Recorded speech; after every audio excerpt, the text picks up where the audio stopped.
Assalamualaikum warahmatullahi wabarakatuh.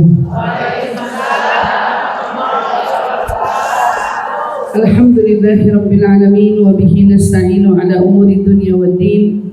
Wassalatu wassalamu ala asyrafil anbiya'i wal mursalin sayyidina wa habibina wa syafi'ina wa qurrati a'yunina Muhammad sallallahu alaihi wa ala alihi wa sahbihi wa sallam. Subhanaka la ilma lana illa ma 'allamtana innaka antal alimul hakim. Rabbi zidna ilma warzuqna fahma. Amin amin ya rabbal alamin. Allahumma inna nas'aluka ilman ladunni wal mashraba safiyan haniya wa habiya ghani.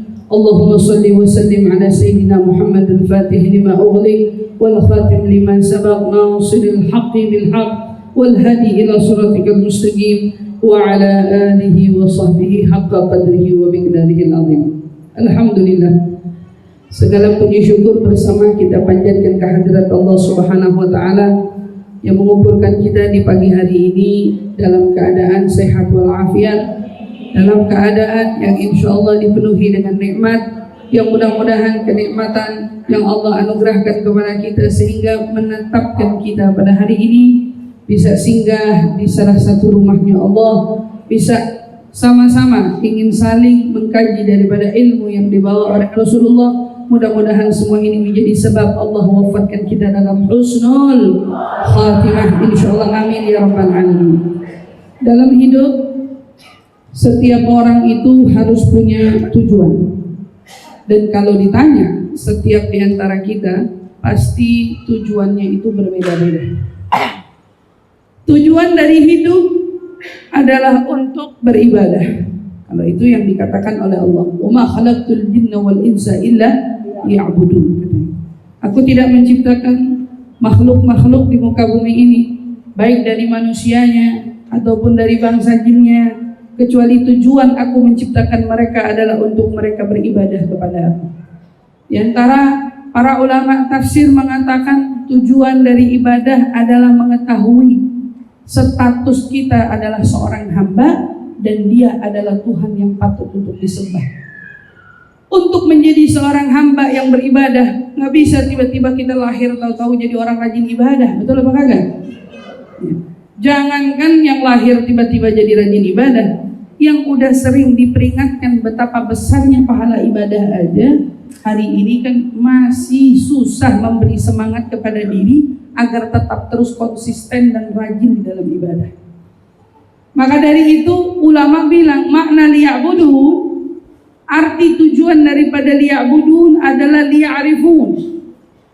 Tujuannya bukan cuma nyembah, tapi untuk kamu kenal, untuk kamu tahu.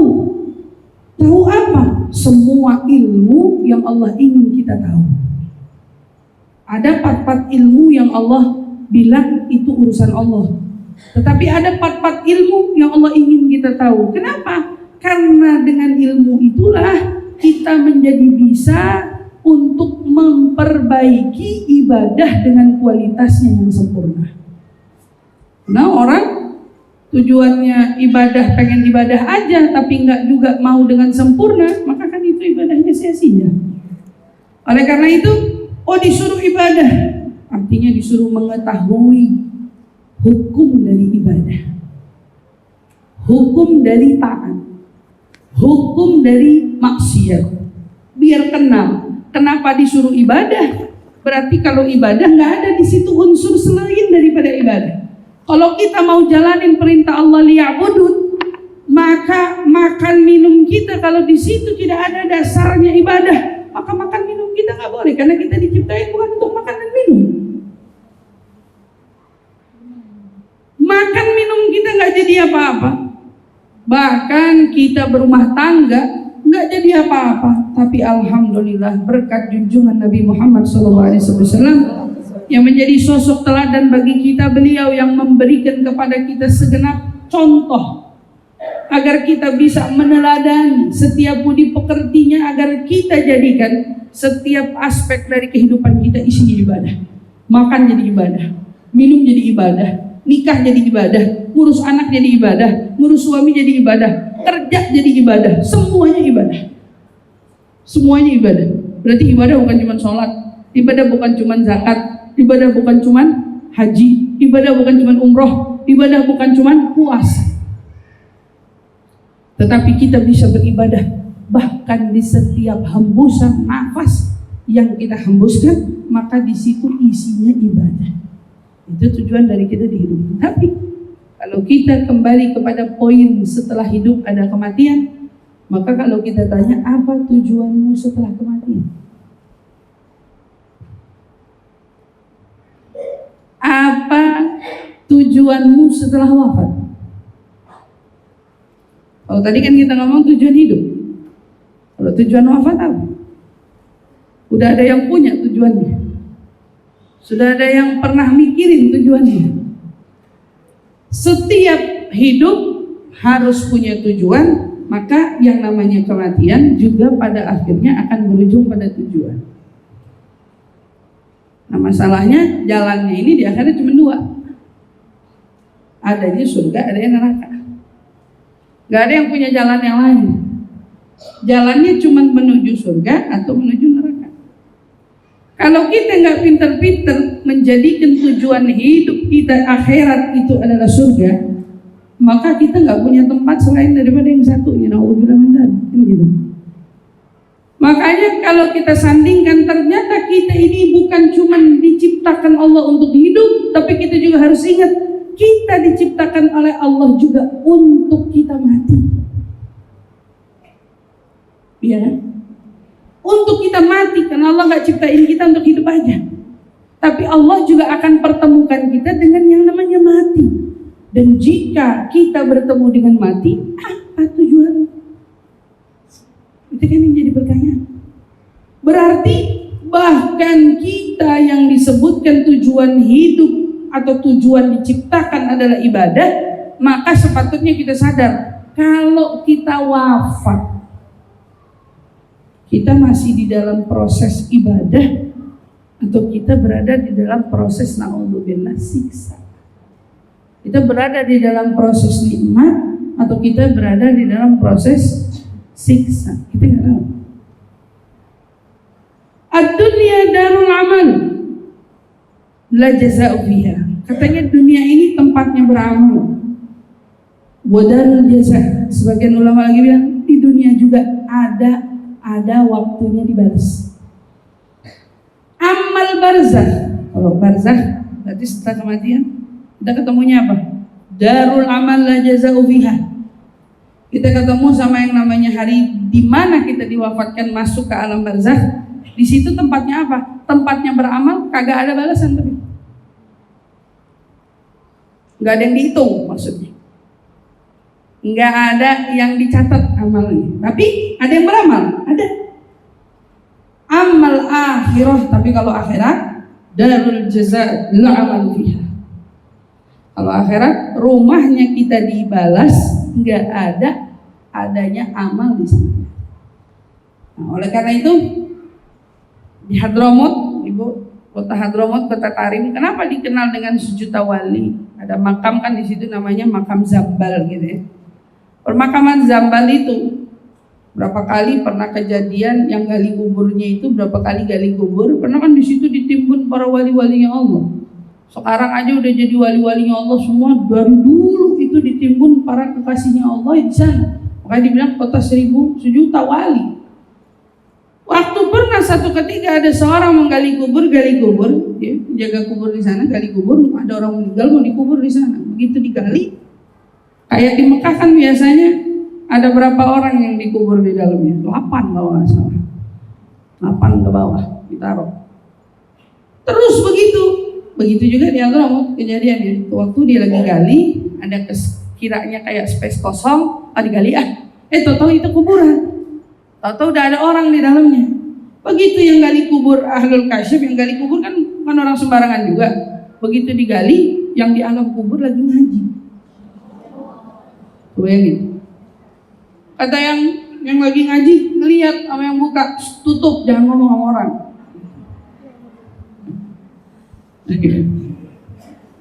Sebagaimana para wali-walinya Allah bilang, kita ahlu barzakh itu ngerasa senang sama qasidahnya Imam Haddad. Qasidahnya Imam Haddad disenengin di barzakh. Qasidahnya Imam Haddad disenangi sama orang barzakh. Nah, sama kayak kita di sini senang sama qasidah. Orang barzakh berarti ada yang senang sama qasidahan juga di sana. Makanya kalau ziarah wali biasanya kan baca qasidah. Iya, mereka menikmati qasidahnya Imam Haddad. Ibaratnya gitu. Nah, ibu kebayang nggak? Berarti di sana, walaupun mereka sudah di alam barzakh, mereka orang-orang soleh tetap beramal. Walaupun di situ nggak ada lagi catatan malaikat yang mencatat amalnya untuk menambahkan pahala, nggak ada. Tapi mereka melakukan rutinitas kebaikan yang mereka lakukan di dunia. Mungkin orang di alam barzakh nyantai gitu, duduk santai-santai ini, belum ketemu hisab. Waktunya nyantai bukan di situ. Tapi mereka ada yang sholat, ada yang ngaji, ada yang ibadah. Dan ada juga yang menerima siksa, karena itu adalah awal step permulaan menuju akhirat. Maka kalau diukur-ukur ternyata tujuan hidup kita semua ini yang pada akhirnya akan berjumpa dengan kematian, maka kita gabungkan tujuan kita diciptakan tidak lain kecuali untuk ibadah kepada Allah SWT. Ibadah. Masalahnya kalau ibadah nggak tahu cara ibadahnya, kita rugi. Ada yang umurnya sudah 50 tahun, ada yang umurnya sudah 60 tahun. Masa hidup tapi nggak digunakan untuk dia mengetahui bagaimana caranya ibadah.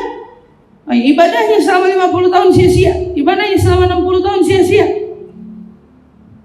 Tapi ada orang masih muda-muda tapi udah mau cari ilmu, masih muda-muda udah mau paham ilmu. Sehingga pada saat dia melalui fase demi fase dari usianya dipenuhi dengan ilmu. Ibadahnya menjadi sempurna. Ibadahnya menjadi berkualitas, nggak ada waktu yang tersia-sia. Makanya ulama minta wabarakatan fil umur. Pengen berkahnya umur. Berkah umur itu apa? Umurnya mah tetap, tapi kualitas ibadahnya berkah. Pahala dari satu ibadah bisa nguntungin yang begitu banyak pahalanya. Sholatnya mah wajib, tapi sholatnya jamaah, pahalanya gede apa kagak? Gede. Karena ngerti hukum. Coba yang nggak ngerti hukum, kita mah lebih khusyuk kalau sholat sendiri. Entah begitu dia sholat sendiri, ada yang salah, ada yang nggak benar, ada yang nggak khusyuk, ada yang apa? Bocor apa nggak tuh pahalanya? Kan bocor. Begitu juga setiap momennya di dalam hidup Allah wajibkan kepada kita beberapa perkara kewajiban yang didasari oleh rukun Islam. Maka yang wajib kita lakukan, sholatnya harus benar, zakatnya harus benar, haji.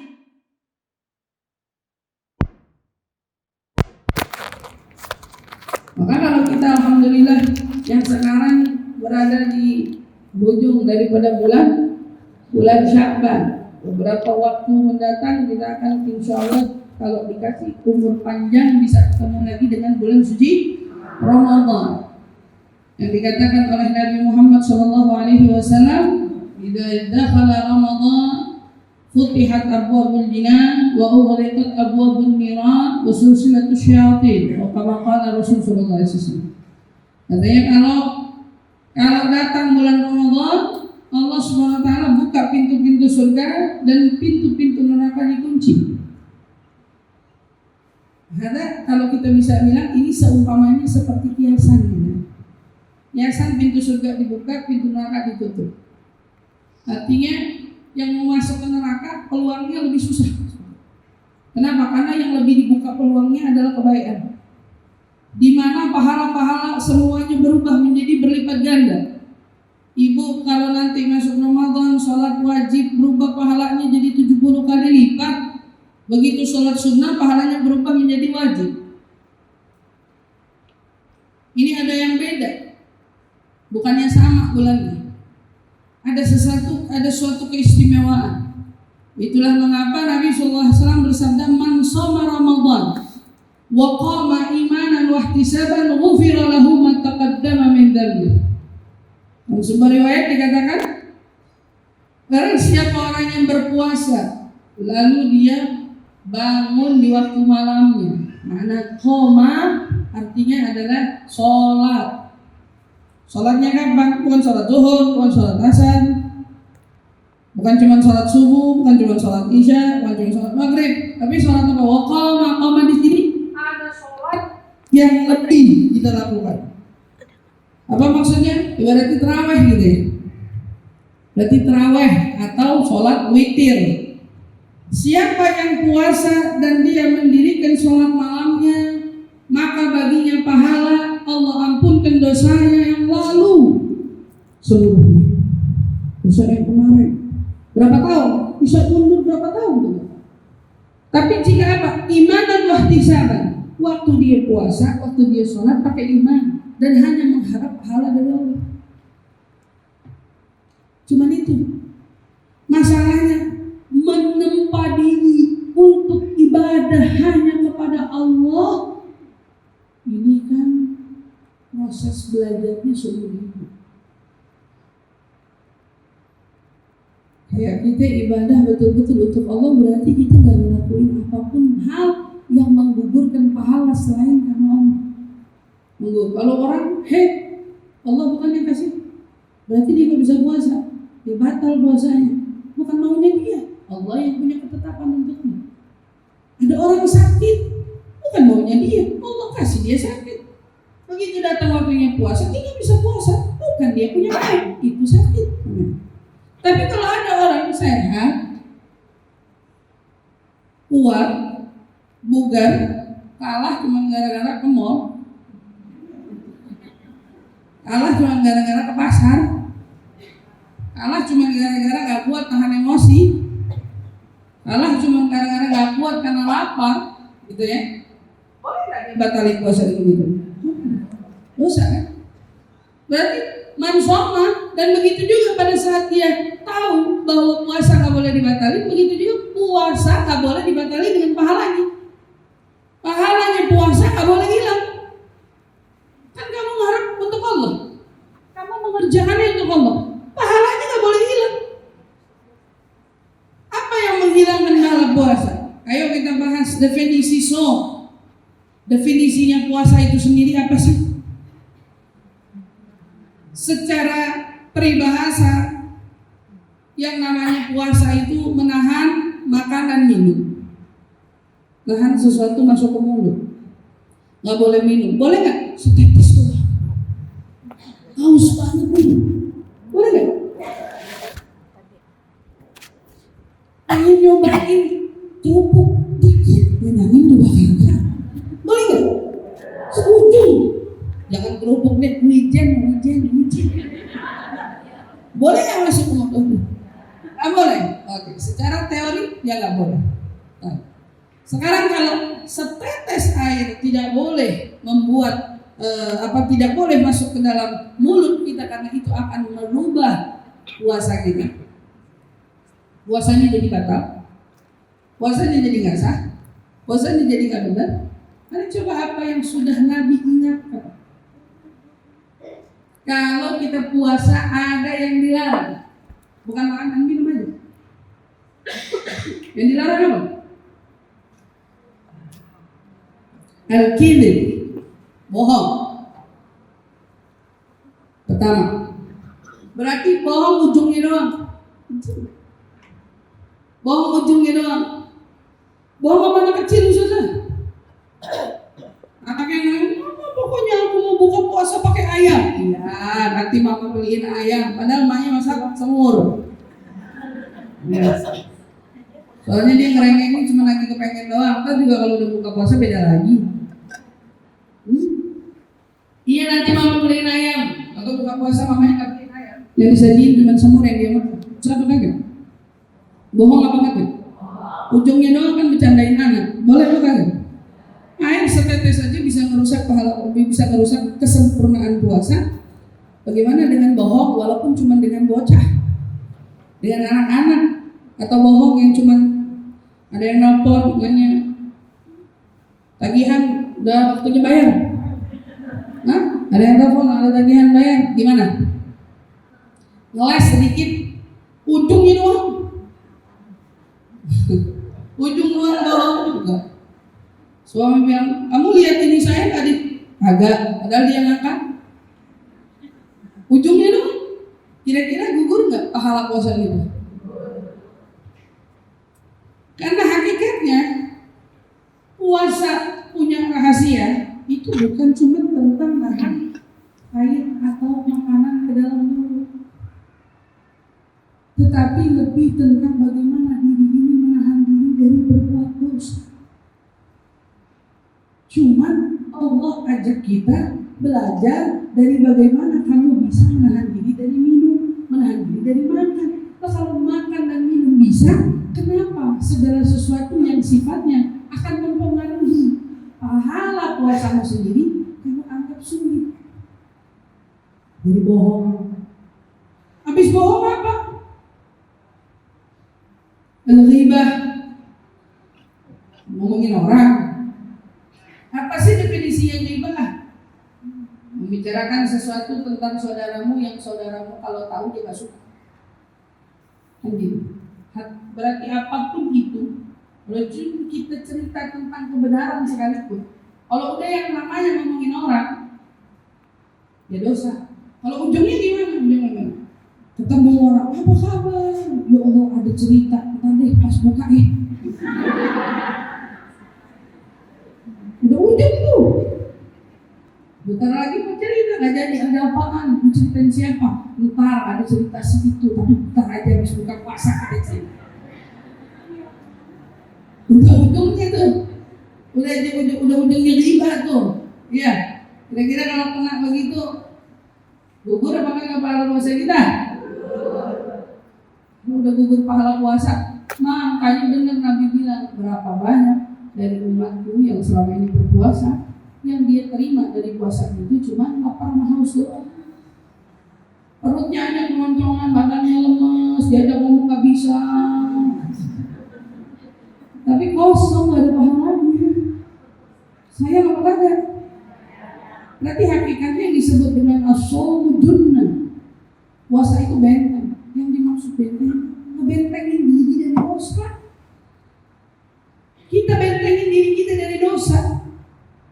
Jadi menyambut bulan suci Ramadan udah dikasih waktu-waktu kita mencuci diri dari dosa. Ketemu malam Lailatul Awal min Rajab. Bahkan 30 hari dari bulan Rajab itu isinya semua adalah peluang untuk menggugurkan dosa. Kenapa kita minta sama Allah gugurin dosa? Biar kita ngejalanin ibadahnya jadi ringan. Dosa itu beban. Kalau ada di dalam diri seseorang, itu membuat kita lambat taat, lambat ibadah. Makanya disuruh, ayo minta ampun. Karena kalau kamu punya dosa sirna, kalau kamu punya dosa diampuni, ibadahnya jadi ringan. Ibadahnya jadi semangat. Ibadahnya jadi luar biasa maunya. Diajak sholat, ayo. Diajak ngaji, ayo. Tapi kalau dosa lagi banyak, itu diajakin ngaji walaupun seberat rumah. Itu kakinya kayak ada 10 kilo batu. Agak ngelangkah, gak kuat ngelangkah. Kata kepala lagi kelayangan, bahaya.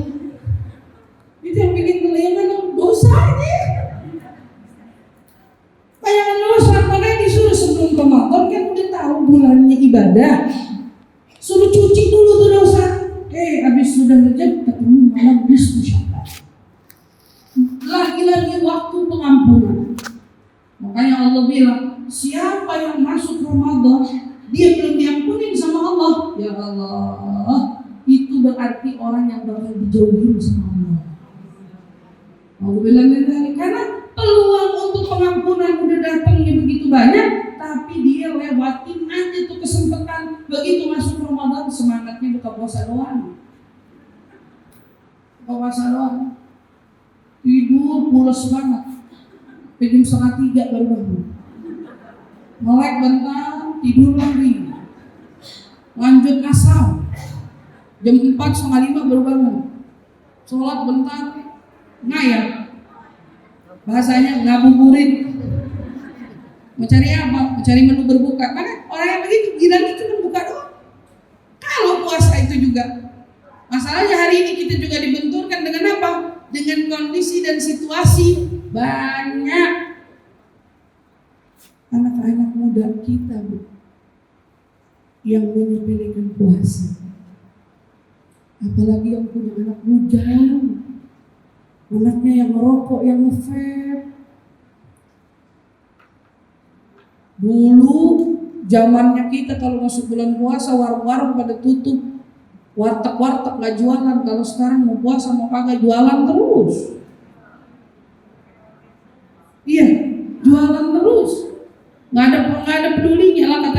puasa kan puasa, yang kagak ada. Masalahnya kalau kita nyuguhin, kita nyediain, kita kan bersama dengan mereka saling berkongsi. Kenapa mereka mudah membatalkan? Karena banyak makanan yang menggiurkan. Udah tahu iman pada tipis-tipis. Iya benar nggak? Aduh, apalagi zamannya dulu. Sekarang mau untung ada dagangan online. Zaman dulu, zamannya orang ke pasar. Kalau udah Ramadan, sengaja ngajak malah lagi di pasar bulan Ramadan yang diiterin es lagi dingin-dinginnya. Itu apa nggak ngegiurin orang yang lagi puasa biar gugur puasanya, biar batal puasanya? Coba dipikirin. Ini kita bertemu dengan zaman yang membuat kita memang bukan semakin giat ibadah, tetapi membuat kita mundur ibadah. Makanya kalau udah zamannya begini, bentengnya juga harus kita kokohin, bentengnya harus kita pupuk. Dan Nabi ingetin, ribah hati-hati. Ustazah, ribah ini kan di mulut, kalau diketikan gimana? Sama aja. Nah, tengah siang ngolong yang diceritain si A. Udah tahu belum si ini begini-begini. Kemarin saya ketemu di mana? Di situ tuh, di mall, di perempatan, di semua orang. Kira-kira yang begitu gimana? Mau dari mulut, mau dari ketikan, mau dari apa? Sama. Yang jadi bikin genes itu gugur pahala. Gugur pahala. Ribah, namimah, ngadu domba. Aduh, masalah adu domba ini luar biasa. Pernah ada kisah di zamannya Nabi Allah Musa alaihissalam. Ada orang yang sudah berdoa bertahun-tahun cukup lama, minta apa? Minta Allah turunin hujan, karena mereka ketemu sama masa paceklik, hujan nggak turun-turun.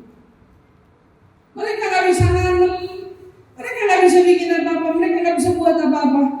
Sampai akhirnya membuat mereka ngadu sama Nabi Musa. Wahai Nabi Allah Musa, doakan kepada Allah biar hujan turun. Kalau begini terus kita bakal mati kekeringan. Nabi Musa ngangkat tangan, ya hambamu berdoa minta turun hujan. Tidakkah kau ingin turunkan hujan untuk mereka? Wahai Musa, aku ingin turunkan untuk mereka hujan, tetapi ada tetapi suruh salah seorang di antara mereka yang punya sifat pengadu domba tobat dulu. Karena ada di antara mereka pengadu domba. Kalau si pengadu domba ini tobat, aku akan turunkan hujan. Lalu kita mikir, kalau ada satu orang pengadu domba, Allah tolak turunnya rahmat kepada satu kampung. Kebayangkan kalau di rumah ada tukang adu domba, rumah kita kehalang dapat rahmat. Dengan adanya salah satu kandidat dari keluarga kita, tukang adu domba. Kalau kampung ketahan rahmat, gimana rumah? Ada yang mikir, Ustazah, alhamdulillah berarti kampung kita aman ya, soalnya hujan dari tadi. Berarti kagak ada namam di tempat kita. Mengaret tenggang namam, kasusnya beda. Beda kasusnya sekarang, Masya Allah. Nih, adu domba apa sih? Yang selalu pindahin omongan. Kita mau kampanye berteman, jujur aja, kita kadang-kadang namanya teman ada tersinggung. Teman ada waktunya emosi. Jadi teman kan harus bijak. Kalau ada teman yang lagi ngeluap-luapin emosi, tugasnya kita tuh nenangin dia.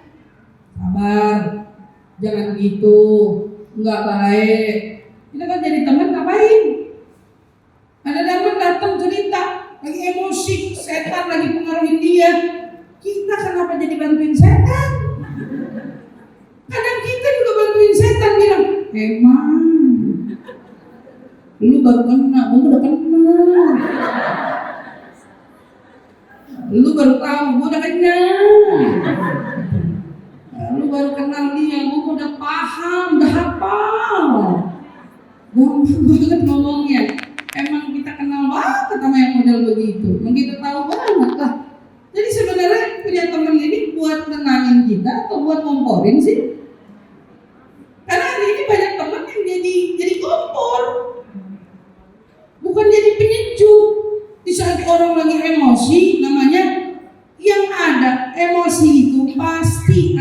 bawa nama orang lain.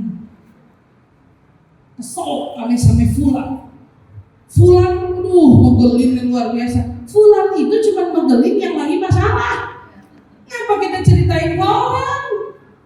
Begitu dengar si A punya masalah sama si B, si C yang diceritain cerita sama si D.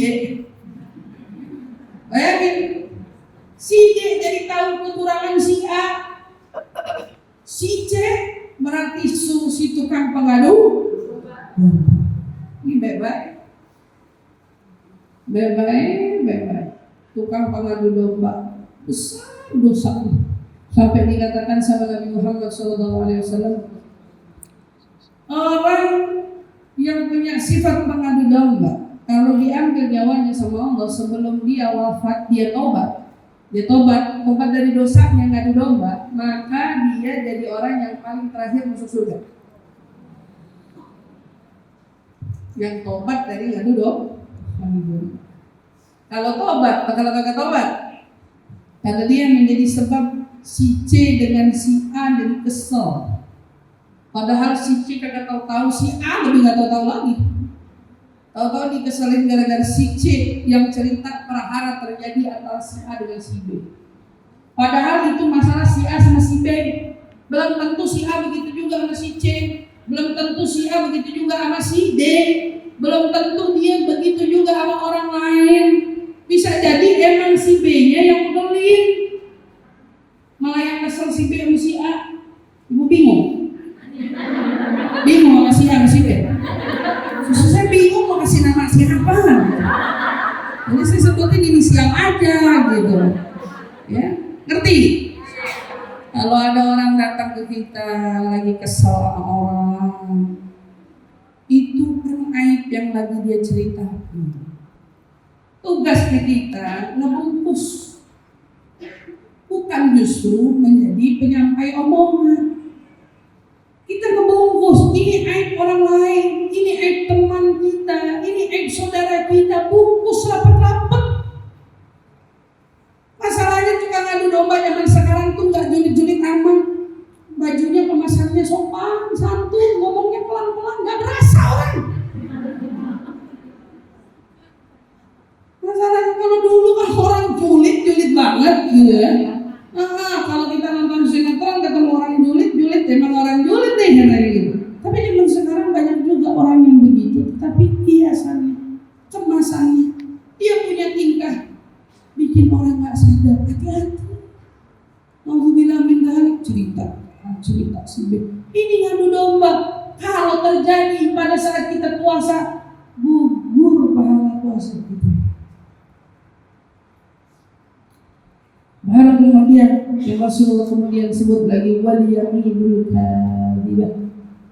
Hari ini anak-anak nih sumpah atas nama Allah, bawa nama Allah, padahal yang disumpahin kagak penting. Yang disumpahin cuma perhara sederhana, yang disumpahin hal yang gak penting. Apalagi kadang-kadang saya juga sering omelin anak-anak yang paham dengan kata sumpah wallahi. Demi Allah, wallah, bawa nama Allah, kata Imam Syafi'i. Ibu tahu Imam Syafi'i kan? Tahu nggak? Kenal emang? Yang kita kenal orang kita penganut mazhabnya kan gitu ya. Imam Syafi'i kan ulama besar. Dia berkata dalam salah satu ucapannya, ma halaftu billahi qad. Seumur aku hidup saya nggak pernah sumpah atas nama Allah sekalipun. Saya gak pernah bersumpah, karena sumpah urusannya wah. Orang jadi hakim tuh gak main-main, karena hakim itu selalu menarik sumpah orang. Ya kan? Mengajak orang untuk bersumpah. Pengadilan adalah ranah yang diperbolehkan orang untuk bersumpah, karena di pengadilan orang diminta untuk berkata jujur. Kalau kita cukup menerapkan diri kita anti sama dusta, maka kalau berucap insya Allah semua orang jadi percaya. Kenapa banyak orang yang gak percaya sama kita? Karena kita suka bohong. Akhirnya nama Tuhan dibawa-bawa. Wallahi, baru nanya di jalanan udah di mana? Sumpah udah di mana? Yang bohong. Jangan atau enggak? Beneran ya, awas lo bohong. Kenapa Rasulullah ada kata awas lo bohong? Orang yang suka bohong, orang yang susah dipercaya. Orang yang hari ini susah dipercaya, gampang bawa-bawa nama Tuhan untuk dia menjadi orang yang dipercaya. Asal tahu aja, sumpah-sumpah bawa nama Allah jika dilakukan itu di dalam bulan suci Ramadan dan sumpahnya dusta, sumpahnya bohong, baik-baik sama yang punya utang, yang suka ditagih utang, kapan mau bayar? Minggu depan. Beneran, sumpah, iya. Benar, wallah minggu depan Anda bayar. Pahala kubur. Begitu juga dengan yang Nabi pesankan yang kelima, wan nadharu bisyahwat. Hati-hati sama melihat dengan pandangan syahwat. Hatta sama suami yang halal aja haram, apalagi yang bukan. Sama suami aja haram, sama suami aja bisa gugur pahala, apalagi yang bukan. Makanya kalau bulan puasa bijak-bijaklah dalam memilih tontonan. Namanya manusia, kita nggak pernah tahu. Yang sedang bergelut dengan kita bukan setan, tapi hawa nafsu. Kita nggak pernah benar-benar tahu siapa kita kalau bukan kita yang mengenali hawa nafsu kita sendiri. Maka bulan suci Ramadan, bulan yang begitu indah, datangnya disambut, kemuliaannya luar biasa. Bahkan Nabi SAW bersabda dengan kalimat, "Qad adallukum syahrun 'azimun mubarak." Kata Nabi, telah datang kepada kalian bulan yang mulia dan agung, dipenuhi dengan keberkahan. Pahala di Ramadan gak sembarang punya pahala. Keistimewaan yang ada di bulan Ramadan bukan sembarang keistimewaan. Ini hanya diperuntukkan untuk umat Nabi Muhammad SAW. Apalagi kalau di Ramadan ada yang namanya malam Lailatul Qadar.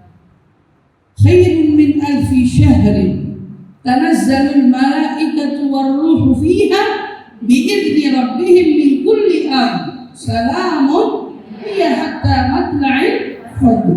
Hari lebaran di malaikat. Saking banyaknya malaikat yang turun sampai bikin langit pada hari itu menjadi teduh. Ledut, katanya kalau malam semalam Lailatul Qadar, paginya matahari telat nongol. Orang sibuk kayaknya semalam Lailatul Qadar, kayaknya pertanyaannya sibuk ibadah kan? Sibuk ingin meraih pahalanya tidak? Sibuknya kamu ingin tahu penasarannya malam Lailatul Qadar, sesibuk apa? Sayyidah Aisyah nanya, Rasul, jikalau malam Lailatul Qadar itu datang, maka apa yang harus kita lakukan? Bacaan apa yang harus kita baca? Sayyidah Aisyah nanya. Dijawab oleh Nabi, perbanyaklah kamu membaca Allahumma innaka afuwun tuhibbul afwa fa'fu. Itu doa yang Nabi suruh baca banyak-banyak. Makanya kalau ketemu sama malam Lailatul Qadar, masalahnya kita kan tidak tahu kapan malam Lailatul Qadar. Jadi wanti-wanti tiap malam Ramadan banyakin Allahumma innaka afuwun karim tuhibbul afwa fa'fu anni ya karim ya karim ya karim. Baca yang banyak. Apalagi kalau udah ketemu 10 terakhir di bulan Ramadan. Pahala yang paling istimewa.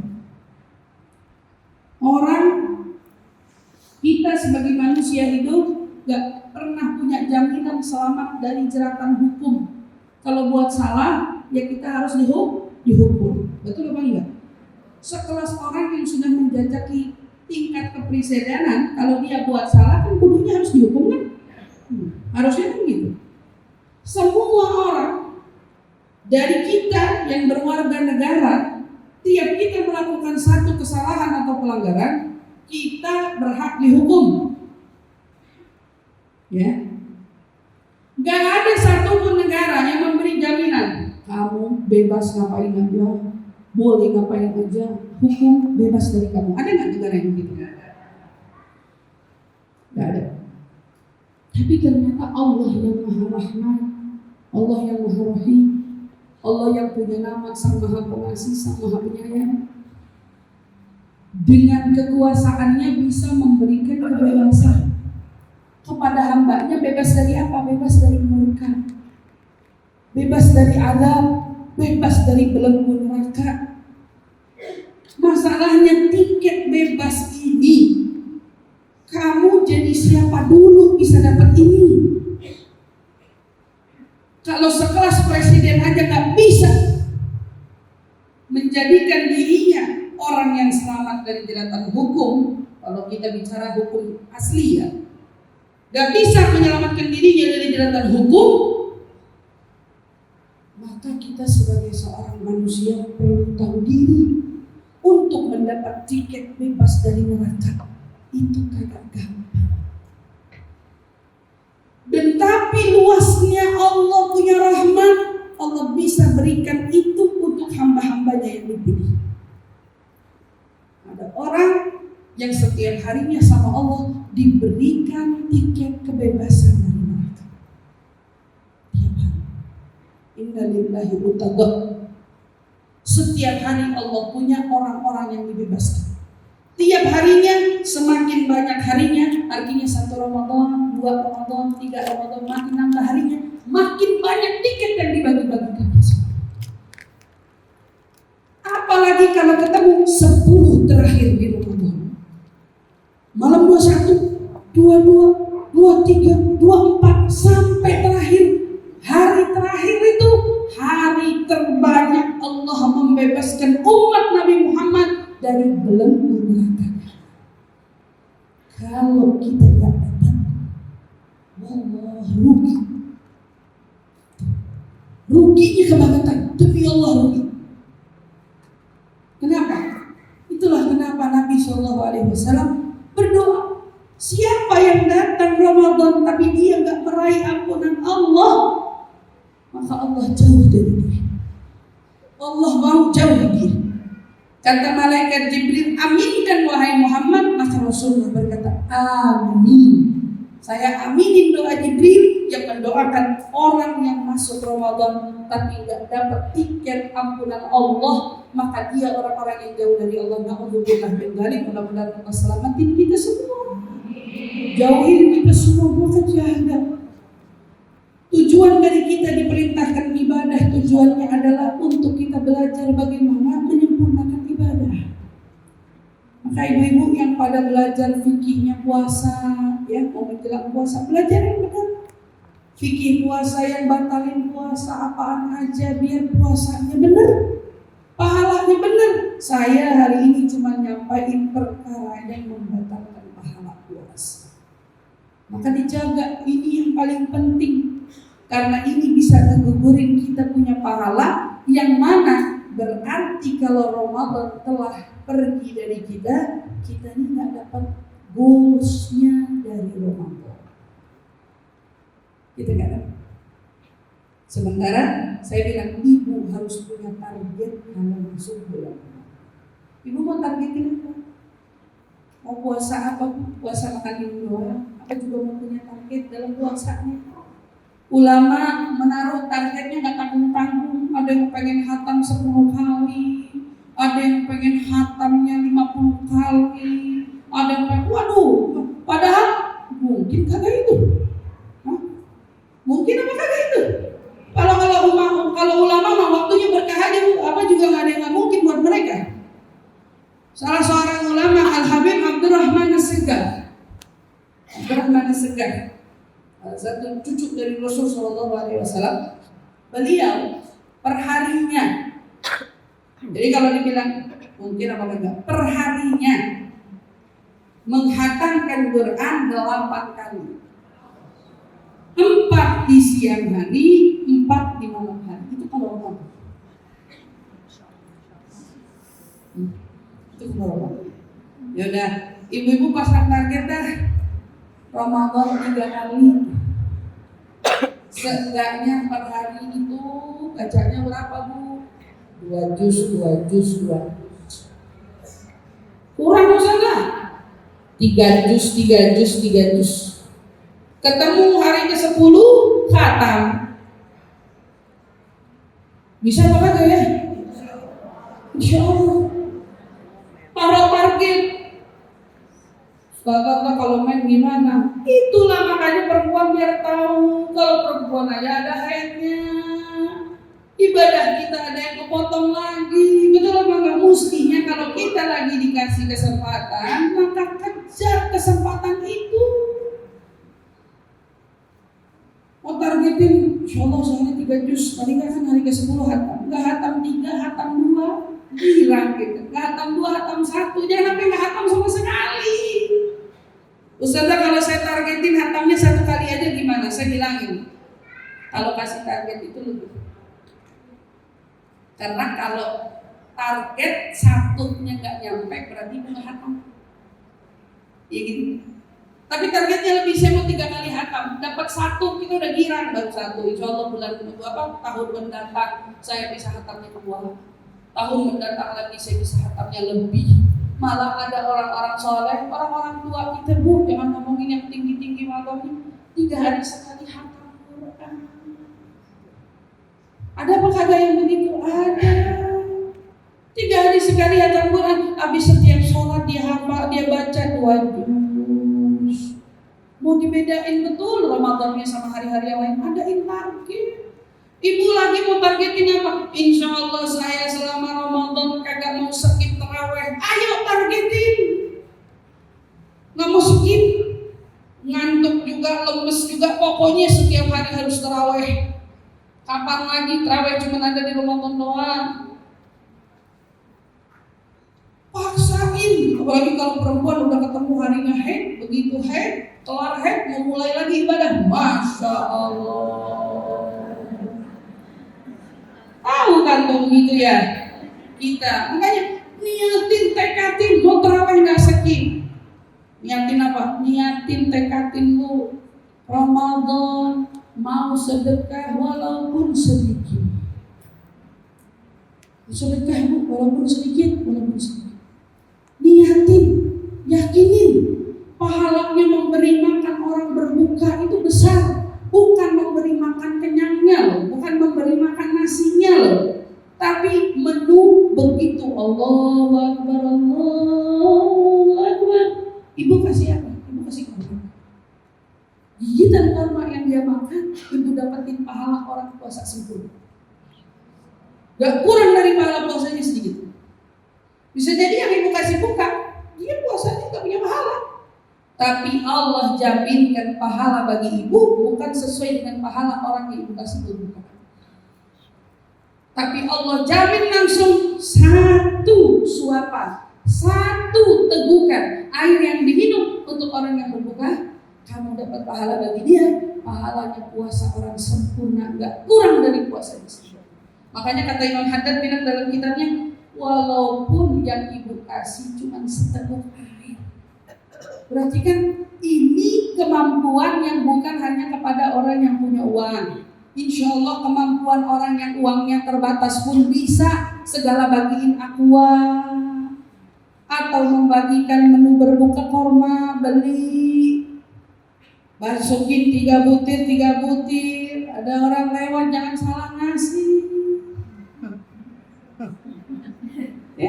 Jangan salah ngasih, gitu. Kalau dikasih rezeki lebih, wah mau ngasih menu berbuka pakai nasi, alhamdulillah dapat pahala double, dapat pahala ngasih menu berbuka dengan pahala memberi makan di bulan Ramadan, yang pahalanya semua berubah dengan berlipat ganda dari Allah Subhanahu Wa Taala. Maka ini bulan yang mulia, Bu. Ulama menyambutnya bahkan seperti menyambut kedatangan seseorang. Ucapannya kalau masuk Ramadan, marhaban ya syahrul Ramadan, marhaban syahrul siyami, marhaban ya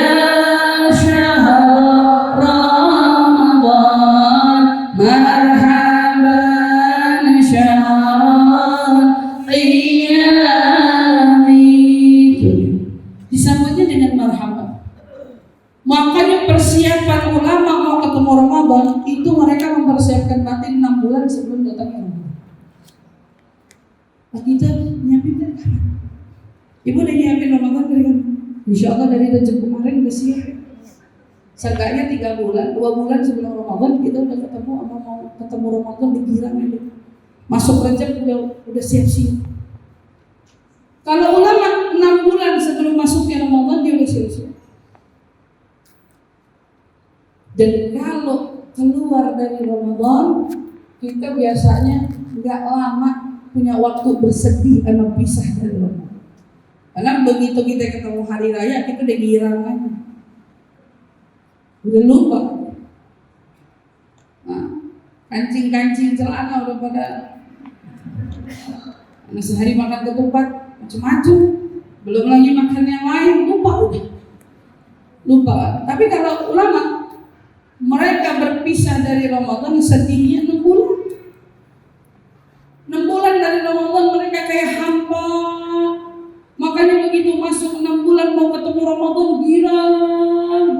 Betul-betul dibekalin dirinya, disiapin tenaganya, disiapin fisiknya. Ibu kayak melihat orang kalau mau lomba SEA Games, lomba lari maraton, lomba apa, mereka punya persiapan enggak? Kita juga sebetulnya bertemu dengan Ramadan kita harus punya persiapan. Karena Ramadan adalah bengkel yang menempa jiwa kita semua. Ramadan itu rumah sakitnya jiwa. Kalau tubuh dengan berpuasa didetok, maka kita yang menahan diri dari dosa selama di bulan suci Ramadan, kita pun sedang mendetoks jiwa kita masing-masing. Kalau nggak makan tubuh sehat, maka kalau menjaga diri dari maksiat, jiwa kita semua yang akan sehat. Maka insya Allah berikan kepada kita kesehatan, keafiatan, bisa dikasih panjang umur sampai ketemu di bulan suci Ramadan. Ya. Insya Allah mudah-mudahan kita bisa menjalankan puasanya dengan sempurna. Insya Allah bisa bangun malamnya dengan sempurna. Insya Allah baca tilawah Qur'annya dengan sempurna.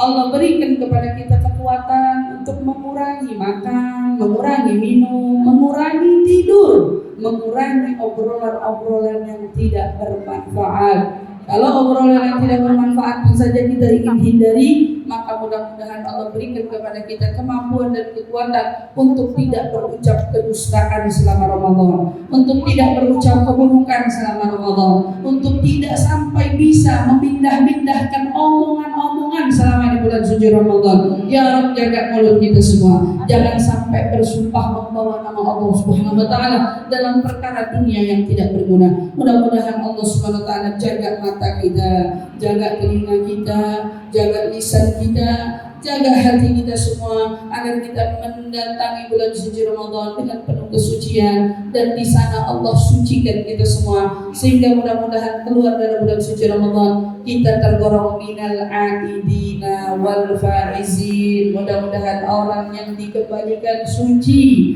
yang dikembalikan bersih, dan digolongkan orang-orang yang berhasil di dalam menahan diri dari hawa nafsu dan dari maksiat-maksiat kepada Allah Subhanahu wa taala. Amin amin ya rabbal alamin. Rabbana la tuzigh qulubana ba'da idh hadaitana wa hab lana min ladunka rahmatan. Rabbana atina fid dunya hasanah wa fil akhirati hasanah wa qina adzabannar wa adkhilna ya rabb jannah ma'al abrar ya aziz ya ghafar. Subhana rabbika rabbil izzati amma yasifun wa salamun 'alal mursalin walhamdulillahi rabbil alamin.